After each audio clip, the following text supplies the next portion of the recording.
Hello again, Blue Delta Wolf here with another Sweet 60. This one's called Collective Might, and it's post since I've had the promo card. So basically, I don't know if you've seen my other videos, but I've been redoing all my decks because I've got more cards now. So this is my new Sweet 60 for Collective Might. I really like this deck. It's green and white. There's a lot of token generation. It's the best deck in the game if you want to generate a lot of creatures with tokens. So I'll show you how I run it. So there you go. Sapling creature 1/1, costs 1. Here's your removal. Fists of Ironwood gives your creature trample and puts 2 saplings on the field. Now you might think these 1/1 saplings aren't very effective, but wait till you see some later cards. For example, this one. Creature tokens get +1/1 and have vigilance. You get 2 of those down. Every token you summon will be a 3/3 with vigilance. So, extremely powerful. She costs 2, her effect costs 3. You get saplings on the field. You never have to attack with these guys, you just put the saplings down and attack with them instead. This guy gets a +1/1 for each untapped creature you control. Now, that's a little bit like Exalted, but don't forget it's different because if they've got vigilance, then they're not tapped. So you could attack with him and every creature that's got vigilance, and he gets a +1/1 for each one. So that's why I'm running that guy. Selesny's Evangel. Tap an untapped creature you control, put a 1/1 green sapling on the field, so you can keep creating tokens over and over again. More sapling creation with a bit of buff on that one. Until the end of turn, target creature gets +3/3 and all your other creatures get 1/1, so that's an instant, very effective.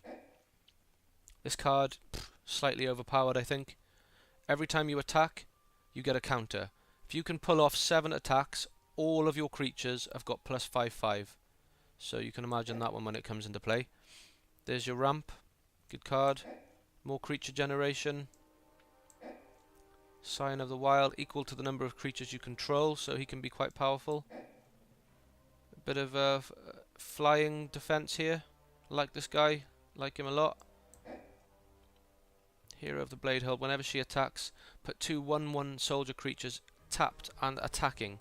So if you had vigilance, I don't know if they would have to be tapped if you had that other card up, so I'll look into that for you. Very, very good. He comes into play, you gain 4 life. Sacrifice him, regenerate any creature you control, so that's very good. Multi-kicker, creatures you control get +1/1. All of them. So once that's down, they all get a +1/1. If you could kick him, you can get X creatures from your graveyard to the battlefield. So that's very, very strong. Now here's the icing on the cake. This is Parallel Lives. It's just amazing. Whenever you put a token on the field, you put twice that many tokens down. So if you would have put 2, it'll put 4. If you would have put 4, it will put 8.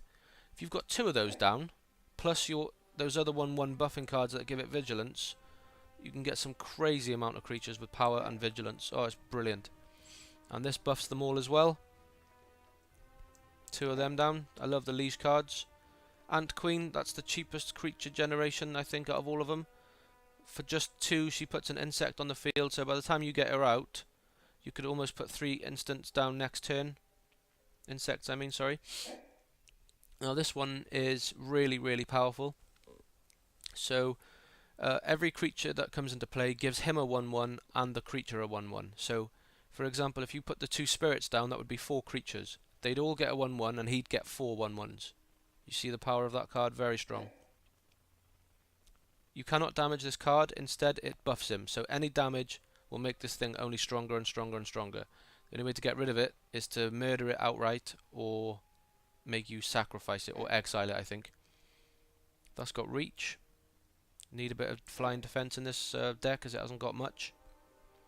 More creature generation. More reach, but I use that one more for the cycling, to be honest. I love this card. The artwork is beautiful on it. Greens get +1/1, whites get 1/1. Put a legendary creature onto the field. Only problem with that is if it's a legendary creature and you've got the Parallel Lives where you'd put 2 onto the field, I think it cancels it out and they both die. So there's the problem. So don't use that effect if you've got Parallel Lives down. Kick him for a lot of creatures again. And the final one is Living Hive. Whenever it puts combat damage down, put that many 1/1 green insect creature tokens onto the battlefield. So you can imagine that the trample is very effective there. You trample through, say you do 3 damage, you get 3 creatures. So as you can see, a lot of creature generation, it makes them powerful, it doubles them up, it buffs your other creatures. Overall, a very, very strong deck, one of my favourites. Thanks, as always, for watching my videos, I do appreciate it. Feel free to comment in the comment section, rate and subscribe, it all helps.